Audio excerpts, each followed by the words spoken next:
This man had just committed murder and actually turned himself in to the police. When the SWAT team broke in, he stripped off all his clothes, because as a top lawyer, he knew that if no weapons were visible on him, he wouldn't face unnecessary harm. He smoothly arrived at the prison. The first thing he asked for was a mattress, because the prison bed was far too hard. Detective Jack laughed on the spot, and immediately scolded the man harshly. But soon Jack's daughter received a videotape. It contained footage of the man committing the murder, but the person in the video was wearing a mask, so it couldn't be confirmed that he was the killer. Jack angrily went to negotiate with him. He said that as long as a mattress was provided, he could then surrender to the judge, so a premium mattress was arranged in his cell by the officers, which made the other inmates extremely envious.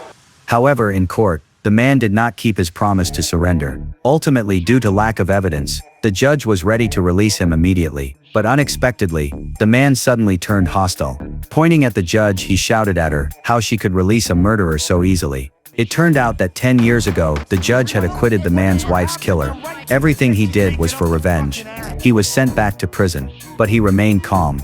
He told Jack he still had a hostage, who was the lawyer of his wife's killer. Jack called to check, and indeed the lawyer had disappeared 3 days ago.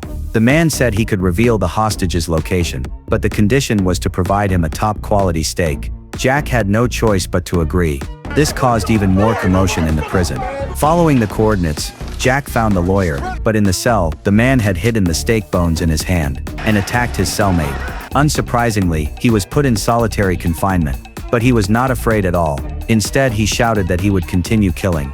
Having seen the man's skills, Jack quickly went to the judge, hoping she could find a few charges to keep him locked up longer. The judge said she would handle it, but just as she picked up the phone suddenly exploded with a bang. At that moment, Jack realized, when hatred is carefully plotted for years, it becomes harder to stop than any crime.